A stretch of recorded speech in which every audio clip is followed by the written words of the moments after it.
সাইয়েদনা আলী নামাজে দাঁড়াবেন, এক ইহুদি এসে প্রশ্ন করতেছে তার নামাজ নষ্ট করার জন্য। এমন প্রশ্ন করছে আলী, একটা প্রশ্ন, কি প্রশ্ন? আচ্ছা বলো তো, কোন কোন প্রাণীর জন্ম সরাসরি মার পেট থেকে, আর কোন কোন প্রাণীর জন্ম হলো ডিম থেকে? বলেন তো এই প্রশ্নের জবাব কি 2-1 মিনিটে হবে? এতে বিশাল সময়ের দরকার। সাইয়েদনা আলী বলেন, ইহুদি, তোমার চক্রান্ত আমি বুঝতে পেরেছি, তুমি আমার নামাজকে নষ্ট করে ফেলবে। সাইয়েদনা আলী আবার খুব বিচক্ষণ ছিলেন, তিনি বললেন, কোন প্রাণীর জন্ম সরাসরি বাচ্চা হয়ে মার পেট থেকে, আর কোন প্রাণীর জন্ম হলো ডিম থেকে? এটার জবাব হলো, তিনি বলে দিলেন, যে সমস্ত প্রাণীর কান ইন্টারনাল থাকে, ভিতরে থাকে, যে সমস্ত প্রাণীর কান দেখা যায় না, ভিতরে থাকে, ওদের জন্ম হলো ডিম থেকে। আর যাদের কান ইন্টারনাল নয়, বাইরে দেখা যায়, তাদের জন্ম হলো মার পেট থেকে সরাসরি। উত্তর দিয়ে বলেন, যা ইহুদির বাচ্চা, আমার নামাজ আছে। সুবহানাল্লাহ বলবেন না? আজকে বিভিন্ন ধাঁধায় ফেলে, বিভিন্ন চকমকা জিনিস, চকচকে জিনিস আমার আপনার সামনে ডেকোরেট করে আমাকে আপনাকে নামাজ থেকে দূরে ঠেলে নিচ্ছে ইহুদি খ্রিস্টানরা। আমাদের এই ক্ষেত্রে আমাদের সতর্ক থাকার দরকার আছে না নাই? আসতে বলবেন না, আছে না নাই? ইহুদিরা মুসলমানদের কোনোদিন বন্ধু ছিল? বন্ধু হতে পারে? এদের কি কখনো বন্ধু মনে করা যাবে? ইহুদিরা মুসলমানদের কোনোদিন বন্ধু হতে পারে না, বন্ধু ছিল না, বন্ধু মনে করা যাবে? অসংখ্য নবীকে এরা হত্যা করেছে, অথচ এদের জনসংখ্যা কিন্তু পৃথিবীতে মাত্র 1,25,00,000। 1,25,00,000। আর মুসলমানদের সংখ্যা হলো 180 থেকে 200 কোটি। অথচ 1,25,00,000 ইহুদি আজকে পৃথিবীতে থাকার পরেও এত অল্প সংখ্যক ইহুদিরা আজকে মুসলমানদের প্রথম কিবলা বাইতুল আকসাকে তারা অবরুদ্ধ করে রেখেছে। 200 কোটি মুসলমান আজকে এই দৃশ্য শুধু চোখ দিয়ে দেখছে, কিন্তু কোনো প্রতিবাদ নেই। কেন জানেন? এর মূল কারণ হলো ইহুদিরা মুসলমানদের নেতৃত্ব, যারা মূল নেতৃত্ব, ওদেরকে তারা কব্জা করে নিয়েছে তাদের অপশক্তি দিয়া। ঠিক কিনা? ইহুদির দালাল তো আমার দেশে নাই। আসতে বলবেন না, আছে না নাই? আচ্ছা বলেন তো, এই পৃথিবীতে সবচেয়ে মিথ্যাবাদী জাতি হলো কোন জাতি বলেন তো? ইহুদি। বলেন কারা? বলেন। আসতে বলবেন না, কারা? ইহুদিরা। ইহুদিরা যে মিথ্যুক, তার একটা লম্বা একটা ইতিহাস আছে। আমি যদি আপনি আমাকে সময় দেন আমি একটু বলবো, কারণ আজকে আমি মুসলমান, আমি যদি শত্রুকে না চিনি আমি আমার ইমানকে ধরে রাখতে পারবো না। আজকে আপনার এই ডিভাইসের, এই মোবাইলের সকল অ্যাপস, সকল মাধ্যম, সকল কিছু, ফেসবুক সহ অনেক এভরিথিং সব কন্ট্রোল করছে ইহুদির বাচ্চারা। ঠিক কি না? আপনি তাদের দ্বারা নিয়ন্ত্রিত। আপনি মোজো খাচ্ছেন, পেপসি খাচ্ছেন না। আপনি দেশীয় কোক খাচ্ছেন, দেশীয় পানীয় খাচ্ছেন, কোল্ড ড্রিঙ্কস খাচ্ছেন, আপনি কোকা কোলা খাচ্ছেন না। কিন্তু ওরা ওই পানীয় তৈরি করার জন্য যে কেমিক্যাল, ওটা ওরা ঠিকই বিক্রি করতেছে। আমার কথা কি বুঝে আসতেছে ভাই? ওদের দ্বারা আমরা প্রভাবিত হয়ে আছি। ওরা যে আমাদের শত্রু, আমরা এখনো তাদেরকে চিহ্নিত করতে পারিনি। ইহুদিরা কেমন মিথ্যাবাদী দেখেন। একজন আল্লাহর পয়গম্বর, যে পয়গম্বরের মার কথা বলেছি, যিনি এখনো মারা যাননি, যে নবী 4র্থ আসমানে আছেন, তিনি আবার দুনিয়াতে আসবেন, যার পিতার কোনো পরিচয় নেই, সেই নবীটার নাম কি? বলেন, সেই নবীর নাম কি? ঈসা আলাইহিস সালাতু ওয়াস সালাম। তিনি যে আবার আসবেন, এতে কোনো সন্দেহ আছে? এতে কোনো সন্দেহ আছে? খ্রিস্টানরা কি এটা মানে? ওরা কি বলে? আমরা কি করেছি? ক্রুশবিদ্ধ করেছি, আমরা হত্যা করেছি। কিন্তু ঈসা আলাইহিস সালামকে তারা হত্যা করতে পারে নাই। তিনি জীবিত আছেন, তিনি আবার আসবেন, এতে কোনো সন্দেহ নাই। সম্মানিত ভাইয়েরা, এই ঈসা আলাইহিস সালাতু ওয়াস সালাম একদিন, তারা যে বাঁকা জাতি, তারা যে মিথ্যুক জাতি, তারা যে ধোঁকাবাজ, এর একটা প্রেক্ষাপট আমি তুলে ধরার জন্য এই ইতিহাসটা আমি একটু টেনে আনতেছি। আল্লাহ নবী ঈসা আলাইহিস সালাতু ওয়াস সালাম একদিন কোন এক সফরে যাবেন। এক ইহুদি এসে বলল যে, আল্লাহর পয়গম্বর ঈসা, আমি তোমার একটা সফর সঙ্গে হতে চাই, তুমি কি আমাকে সাথে নেবে? আল্লাহর পয়গম্বর ঈসা বললেন, তোমাকে নেব না, কারণ তোমরা বাঁকা জাতি, মিথ্যাবাদী তোমরা, লোভী তোমরা, আমি নেব না। তো জোরাজুরি করলো, না আমি কিচ্ছু করব না, আমি আপনার সঙ্গে একটু সফর সঙ্গে হতে চাই, জাস্ট আপনার সহবত আমি একটু নিতে চাই। আচ্ছা ঠিক আছে। এই কথা বলে ঈসা বললেন, যাও তুমি তোমার বাড়ি থেকে কিছু শুকনো খাবার আর কিছু কাপড় চোপড় তুমি নিয়ে আসো, এরপর আমরা একটা সফরে বের হব। ইহুদিটা করলো কি, তার ব্যাগের মধ্যে 3টা রুটি নিল। কয়টা রুটি বলেন তো? 3টা রুটি আর কিছু সামান কাপড় চোপড় নিয়ে চলে আসলো। ঈসা আলাইহিস সালাম তার ব্যাগের মধ্যে একটা রুটি নিলেন, কিছু মাল সামান কাপড় চোপড় নিয়ে দুজন রওনা করলেন। ইহুদিকে নিয়ে ঈসা আলাইহিস সালাম রওনা করলেন, বের হলেন, সফরে বের হলেন। পথিমধ্যেই তাদের ক্ষুধা চলে আসলো। ঈসা আলাইহিস সালাম মনে করলেন, ক্ষুধা তো লাগছে, আমার একটা রুটি আছে, ইহুদির ব্যাগের মধ্যে 3টা রুটি আছে। কিন্তু ইহুদি যে 3টা রুটি রেখেছে, সেও রাস্তার মধ্যে থেমে গেলেন, সফরটা ব্রেক করে বললেন, ইহুদি আমার সফরের সঙ্গে চলো, আমরা বসি, কিছু খাবার খেয়ে নেই। ঈসা আলাইহিস সালাম তার ব্যাগ থেকে যথারীতি একটা রুটি বের করলেন আর বললেন, ইহুদি তোমার ব্যাগের মধ্যে কোনো রুটি আছে নাকি? ইহুদিকে, আমার ব্যাগের মধ্যে কোনো রুটি নাই। কথা কি বুঝতেছেন? ঈসা আলাইহিস সালাম মনে মনে চিন্তা করলেন, শুরুতেই অবস্থাটা দেখলাম, না জানি সে সামনের দিকে আর কি করে। কিন্তু আল্লাহর পয়গম্বর ঈসা আলাইহিস সালাম মনে মনে চিন্তা করলেন, আমি তোর ব্যাগের মধ্যে যে রুটি আছে এটা বের করে ছাড়বো। ঈসা আলাইহিস সালাম ইহুদিকে নিয়ে আবার রওনা করলেন। চলতে চলতে হঠাৎ করে একজন অন্ধ মানুষকে সামনে পেলেন। ঈসা আলাইহিস সালাম অন্ধ মানুষকে সামনে পেয়ে বলছেন, ও অন্ধ মানুষ, তোমার অন্ধত্ব কতদিন যাবত? মার পেট থেকে, জন্ম থেকে অন্ধ হয়ে দুনিয়াতে এসেছি, এই দুনিয়ার কোনো নিয়ামতের দৃশ্য আমি চোখে দেখতে পাই না। ঈসা আলাইহিস সালামের হাতে একটা ছোট্ট লাঠি ছিল, সেই ছোট্ট ছড়ে দিয়া ওই অন্ধের চোখে সুন্দর করে একটা ছোঁয়া দিয়ে দিলেন, হাতের ছোঁয়া লাগায় দিলেন। সঙ্গে সঙ্গে সেই অন্ধ ব্যক্তিটার চক্ষু ভালো হয়ে গেল, চোখটা ভালো হয়ে গেল, দৃষ্টি শক্তি ফিরে পেল। ঈসা আলাইহিস সালামের এমন মুজিজা দেখে সে অন্ধ ব্যক্তিটা বলে ফেললো, সারা জীবন চোখে দেখি নাই, আপনি যে আল্লাহর পয়গম্বর কোনো সন্দেহ নাই, আপনার মাধ্যমে আমার চোখটা ভালো হয়ে গেছে, আপনি আমাকে এখনই পড়িয়ে দেন, আশহাদু আল্লা ইলাহা ইল্লাল্লাহ ওয়াহদাহু লা শারীকা লাহ। কালিমা পড়ে মুসলমান হয়ে গেছে। ঈসা আলাইহিস সালাম মনে মনে চিন্তা করলেন, এত বড় মুজিজা যখন ইহুদের সামনে যখন ঘটে গেল, আমার মনে হয় দিলটা নরম হয়ে যাবে। হয়তো তার দিলটা নরম হয়ে সে বলে ফেলবে, সে তার সমস্ত তথ্যের কথা বলে ফেলবে, কিন্তু সে তার মুখ থেকে কোনো শব্দ বের করে না।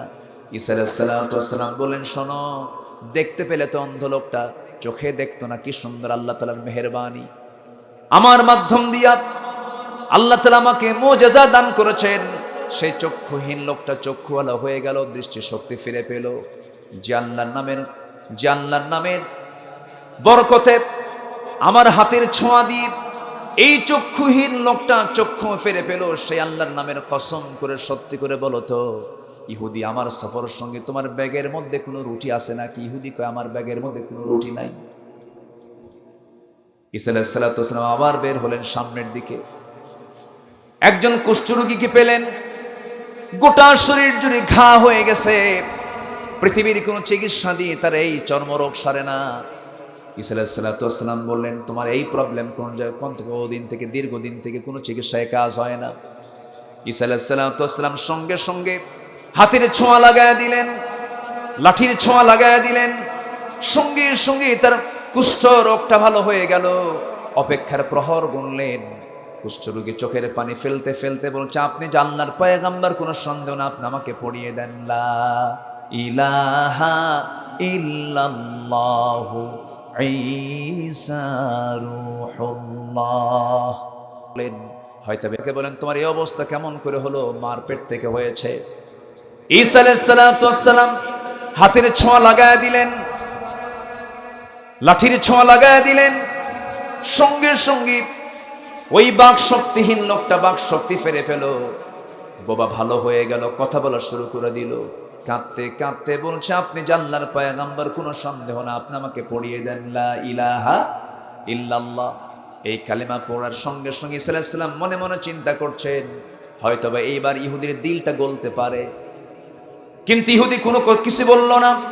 ঈসা আলাইহিস সালাম শেষ পর্যন্ত উইলিংলি বলে ফেললেন, ইহুদি দেখো আল্লাহর কি মেহেরবানি, এই লোকটা কথা বলতে পারতো না, কিছু শুনতো না, যে আল্লাহ তাআলা আমাকে কেমন মুজিজা দান করেছেন, এটা বাক শক্তিও ফিরে পেল, স্মৃতি শক্তিও ফিরে পেল, দৃষ্টি তারপরে কথা বলার শক্তিও ফিরে পেল, শ্রবণ শক্তি ফিরে পেল।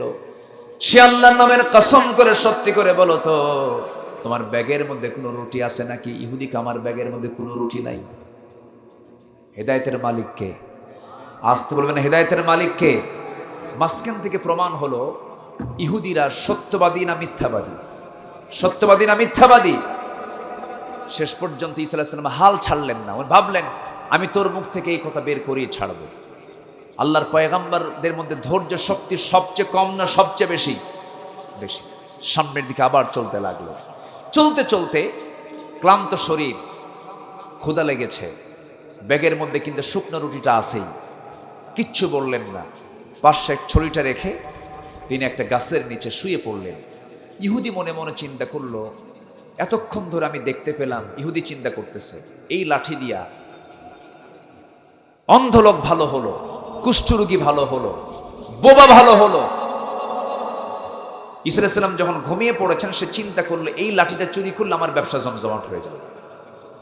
শেষ পর্যন্ত উনি ঘুমিয়ে পড়লেন, তার পাশে রাখা সেই লাঠিটা নিয়ে ইহুদি নিখোঁজ হয়ে গেছে। ঘুম থেকে জাগা পেয়ে দেখেন যে ইহুদিও নাই, তার হাতের যে ছড়িটা সেই ছড়িটাও নাই। ঈসা আলাইহিস সালাম মনে মনে চিন্তা করলেন, আহারে আমি এতগুলো মানুষের সামনে মুজিজা প্রকাশের মধ্য দিয়ে সবগুলোকে কালেমাওয়ালা বানালাম, আর শেষ পর্যন্ত সে আমার লাঠিটা পর্যন্ত চুরি করে নিয়ে চলে গেল। সে যে দিক দিয়ে চলে গেল, ওই জনপদের একজন বড় রাজা, প্রচন্ড অসুস্থ, চিকিৎসা নাই। সে ভাবলো আমি যদি এই রাজদরবারে ঢুকে যদি রাজার চিকিৎসার ট্রিটমেন্ট দিতে পারি, বিশাল একটা পুরস্কার আমি দরবার থেকে পাবো। এই লোভী ইহুদি করলো কি, দরবারে ঢুকে উজিরদেরকে বললো, উজিররা তোমরা কি জানো আমি এমন একজন ডাক্তার, শুধু রোগীর সামনে যাব আর আসবো, রোগী ভালো হয়ে যাবে। শুধু দেখছে যে এই লাঠি দিয়ে সবকিছু হয়। তো উজির, মন্ত্রীরা সব এক জায়গায় হয়ে বললো, ঠিক আছে চিকিৎসক আমরা পাইছি একজন, মনে হয় ভালো হয়ে যাবে। রাজার কাছে গেছে, হাতের ছোঁয়া লাগায় দিছে, লাঠির ছোঁয়া লাগায় দিছে। রাজা ছিল একটু অসুস্থ, কিন্তু এই ছোঁয়ার ঠেলায় বাঁচা তো দূরের কথা, ছোঁয়া দেওয়াও সারা, মরে যাওয়াও সারা। যখন রাজা মরে গেছে, সঙ্গে সঙ্গে রাজ দরবার কি এখন কি আর ঠান্ডা আছে? মানে ঠান্ডা আছে? সবার নজর কার দিকে? বলেন কার দিকে? ওই চোরের দিকে। ইহুদিরা হলো মিথ্যুক, ইহুদিরা হলো লোভী। তো সবাই যখন তাকে অ্যাটাক করে ফেলেছে, মাইটার খায়া রক্তাক্ত হয়ে সবাই তাকে জেলখানার মধ্যে ঢুকায় রাখছে। এইদিকে আল্লাহর পয়গম্বর ঈসা আলাইহিস সালাম মনে মনে চিন্তা করলেন, হারে আমার সফরের সঙ্গে ইহুদি আমাকে রেখে কোথায় চলে গেল। তিনি তার অনুসন্ধানে বের হলেন, তাকে খুঁজে বের করার জন্য বের হলেন। খুঁজতে খুঁজতে গিয়ে তিনি শুনতে পেলেন রাজ দরবারে সে আগমন করেছে। একজন উজিরকে প্রশ্ন করলেন, তোমরা কি ওই যুবকের সন্ধান পেয়েছো নাকি? হ্যাঁ পেয়েছি। কি হয়েছে বলো? আমাদের রাজাকে মেরে ফেলে দিয়েছে, আমরা তাকে মেরে রক্তাক্ত করে জেলখানা আটকা রাখছি। ঈসা আলাইহিস সালাম বললেন, শোনো, তোমরা যে রাজাকে তোমরা অসুস্থ দেখেছিলে কিন্তু সে মারা গেছে, সেই অসুস্থ রাজার পাশে, সেই মৃত রাজার পাশে আমাকে নিয়ে যাও। নিয়ে যাওয়া হলো। ঈসাকে রূহুল্লাহ বলা হয়। ঈসা আলাইহিস সালাম এমন একজন নবী ছিলেন, কবরবাসীর পাশে দাঁড়িয়ে যখন বলতেন কুম বিইذনিল্লাহ, কবরবাসী দাঁড়িয়ে যাও, কবরবাসী কবর থেকে জীবিত হয়ে দাঁড়িয়ে যেত। এটা কার ক্ষমতা? আসতে বলবেন না, কার ক্ষমতা? ঈসা আলাইহিস সালাতু ওয়াস সালাম ওই রাজ দরবারের রাজার সামনে যখন দাঁড়িয়ে যখন তার হাতের ছোঁয়া লাগায় দিলেন এবং কুম বিইযনিল্লাহ বললেন, জীবিত হয়ে গেল সামনে। তাফসীর এসেছে, ব্যাখ্যা এসেছে, ওই সময় উপস্থিত দরবার সহ হাজার হাজার সব বিধর্মী কালেমা পড়ে মুসলমান হয়ে গেছে। ঈসা আলাইহিস সালাতু ওয়াস সালামকে রাজ দরবার থেকে বলা হলো, আল্লাহর পয়গম্বর ঈসা আলাইহিস সালাতু ওয়াস সালাম, আপনি কি উপঢৌকন চান, আমরা আপনাকে উপঢৌকন দেব, পুরস্কারে পুরস্কৃত করব, আমরা আপনার চিত্তের খোরাক মিটিয়ে দেব। ঈসা আলাইহিস সালাতু ওয়াস সালাম বললেন, আল্লাহর কসম করে বলছি, আল্লাহর পয়গম্বর জাগতিক জীবনের কোনো কিছু কামনা করে না, কোনো কিছু আমার প্রয়োজন নাই, তবে আমার যদি প্রয়োজন তোমরা পূরণ করতে চাও, আমি তোমাদের কাছে একটা দাবি করব। কি দাবি? যে দাবিটা করতে চাই, দুনিয়ার ইহলৌকিক কোনো দাবি নাই, সেই দাবিটা হলো যে যুবকটা তোমাদের রাজাকে সুস্থ করতে এসেছিল, সেই যুবকটা আমার হাতে তুলে দাও। কথা কি মনে আছে আপনাদের? যুবকটা আমার হাতে তুলে দাও। যখন বলা হলো এই কথা, খুব ইজিলি তারা মনে করলেন, আহারে এ তো কমন বিষয়, সহজ একটা বিষয়। ইহুদিকে যখন তার হাতে তুলে দেওয়া হলো, ঈসা আলাইহিস সালাতু ওয়াস সালাম বলেন, ইহুদি শোনো, তোমার চরিত্র হলো তুমি আমাকে সফর সঙ্গী মনে করো, আমি তোমাকে সফর সঙ্গী মনে করে দুজন মিলে বের হয়েছে, তুমি আমাকে ধোঁকাবাজি দিয়া আমার কাছ থেকে জিনিসপত্র চুরি করে নিয়ে তুমি আউট হয়ে গেছো, কিন্তু আমি তোমার এমন বন্ধু, না জানি তুমি বিপদে পড়ো কিনা, তোমার বিপদ থেকে বাঁচার জন্য আমি তোমাকে খুঁজতে বের হয়েছি। এসে খুঁজে খুঁজে বের করলাম, কিন্তু এমন একটা সিচুয়েশনে তুমি পড়ে গেছো, জেলখানা থেকে তুমি কোনোদিন বের হতে পারতে না, তোমাকে যে কোনো মুহূর্তে দুনিয়া থেকে হত্যাও করতে পারতো তারা, কিন্তু সেই জায়গা থেকে আমি তোমাকে নিষ্কৃতি করে আমি আমার আয়ত্তে নিয়ে নিয়েছি। যে আল্লাহ তাআলা আমাকে এমন মুজিজা দান করেছেন, অসুস্থ রাজা ছিল, মরে যাওয়ার পরে আল্লাহ তাআলা আমাকে এমন ক্ষমতা দান করেছেন, জীবিত হয়ে গেছে, দরবারের সমস্ত বিধর্মী লোকগুলো কালিমা পড়ে মুসলমান হয়ে গেছে। যে আল্লাহ তাআলা আমাকে কেমন মুজিজা দান করেছেন, সে আল্লাহর নামের কসম করে বলো তো, সত্যি করে বলো তো, তোমার ব্যাগের মধ্যে রুটি আছে নাকি? ইহুদি কয়, রুটি নাই। কথা কি বুঝতেছেন আপনারা? কথা কি বোঝা যায়? এটাই হলো ইহুদি। এই ইহুদি অসংখ্য পয়গম্বরকে তারা হত্যা করেছে। অতএব ইহুদির সঙ্গে যাদের সম্পর্ক, তাদের সঙ্গে আমার সম্পর্ক হতে পারে, আসতে হতে পারে, শত্রু চিহ্নিত করতে হবে। ইহুদি কোনোদিন মুসলমানদের বন্ধু ছিল না, বন্ধু হতে পারে না। তাদের চাল হচ্ছে মুসলিম উম্মাকে কেমন করে ইসলাম থেকে দূরে রাখা যায়। সম্মানিত ভাইয়েরা, ইহুদি আলেমও কিন্তু আছে, খ্রিস্টানদের মধ্যে কিছু আলেম আছে, তারা মিডল ইস্টে, মধ্যপ্রাচ্যে এসে বিভিন্ন ফতুয়াবাজি করে। যেমন আমার দেশেও কিছু ফতুয়াবাজ আছে না নাই? আসতে বলবেন না, আছে না নাই? সুদের ব্যাপারে কোনো বক্তব্য নাই, জেনার ব্যাপারে কোনো বক্তব্য নাই, মদের বোতল নিয়ে বক্তব্য নাই, বক্তব্য হলো নাভিতে হাত বাঁধবো না বুকে হাত বাঁধবো, এই নিয়ে ফতুয়াবাজি। ঠিক কিনা? এটাও একটা চক্রান্ত, কোনো কথা নেই। এই জমিনটা কার? ওই সূর্যটা কার? ওই চন্দ্র কার? এই জমিন আমরা আইন দেখতে চাই কার? এই জমিন আইন দেখতে চাই কার? সে আল্লাহর আইনকে সমাজে প্রতিষ্ঠার জন্য যদি বুকের তাজা প্রাণ দিতে হয়, জানমাল কোরবান দিতে হয়, সবাইকে রাজি আছেন মুসলমান? রাজি আছেন কারা কারা? হাত উঁচু করে দেখান মুসলমান। কেউ তো স্লোগান দেন না।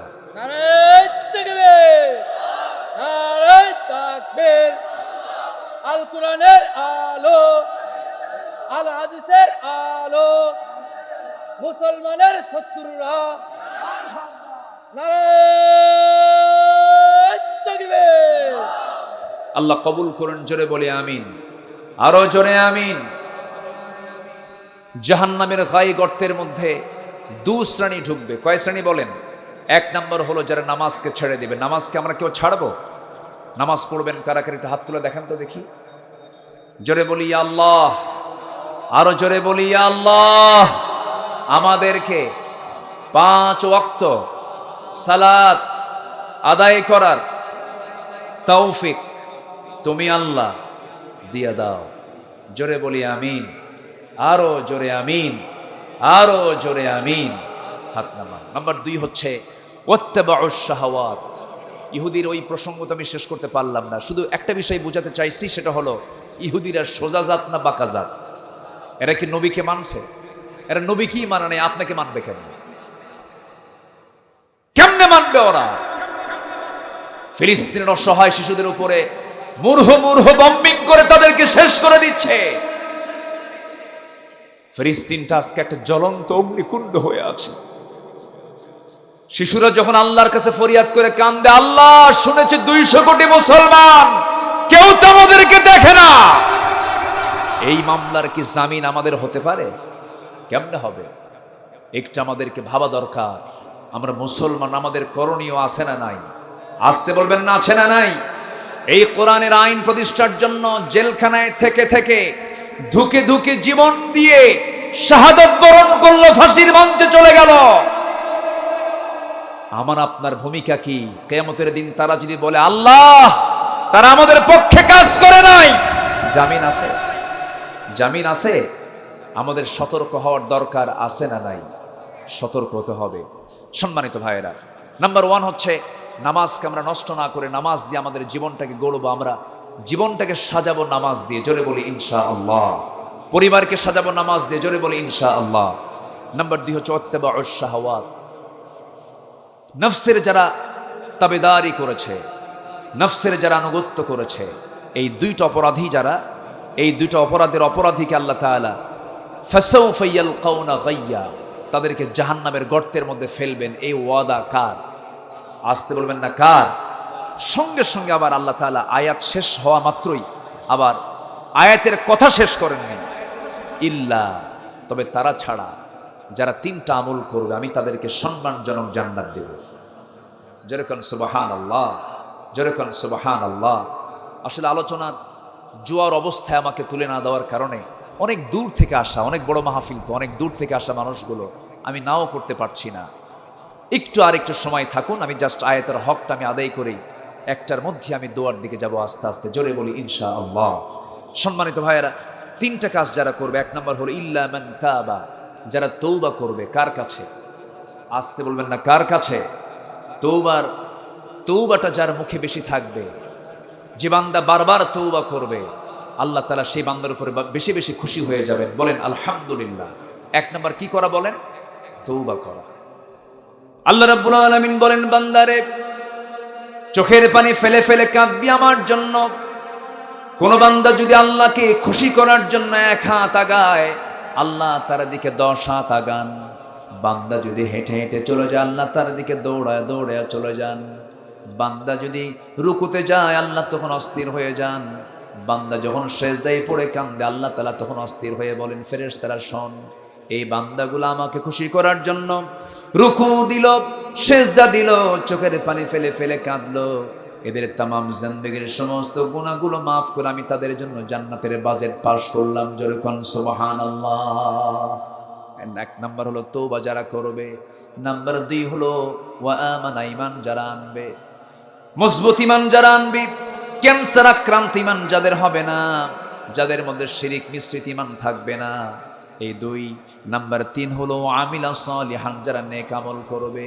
এই 3টা কাজ যদি কোনো বান্দা করতে পারে, আল্লাহ রাব্বুল আলামিন বলছেন ফাউলাইকা ইয়াদখুলুনাল জান্নাহ ওয়ালা ইউযলামুনা শাইআ। এই 3টা কাজ যদি কোনো বান্দা করতে পারে, এমন জান্নাতে তারা প্রবেশ করবে যে জান্নাতের মধ্যে কোনো জুলুম থাকবে না, সেই জায়গায় কোনো আজে বাজে কোনো কথাও থাকবে না, অর্থহীন কোনো কথা থাকবে না। ওয়ালাহুম রিজকুহুম ফিহা বুকরাতাও ওয়া আশিয়া। জোরে বলি আল্লাহু আকবার। আল্লাহ তাআলা এই 3টা নেক আমল আমাদের জীবনে বাস্তবায়ন করার তৌফিক দান করুন, এবং 2টা বদ আমল, নামাজ ছেড়ে দেওয়া এবং নফসের তাবেদারি হওয়া, এই 2টা বদ আমল থেকে আল্লাহ তাআলা আমাদেরকে হেফাজত করুন। জোরে বলি আল্লাহুম্মা আমিন। এই আশাবাদ কামনা করে আমি আমার কথার না বাড়িয়ে যতটুকু হয়েছে আমরা বলে ফেলি আলহামদুলিল্লাহ। যে যেখানে আছেন আমরা সবাই নামাজের মতো করে বসি, তাশাহুদের সূরতে বসে আমরা চাইবো কার কাছে? আসতে বলবেন না, চাইবো আমরা কার কাছে? সবাই বলে সুবহানাকাল্লাহুম্মা ওয়া বিহামদিকা আশহাদু আল্লা ইলাহা ইল্লা আনতা আস্তাগফিরুকা ওয়া আতুবু ইলাইকা। চিৎকার মেরে বলি, ইয়া আল্লাহ, আমার জীবনের সগীরা কবীরা, ছোট বড় সব গুনাহ তুমি আল্লাহ মাফ করে দাও। জোরে বলুন, ইয়া রাব্বাল আলামিন, ইয়া রাব্বাল আলামিন।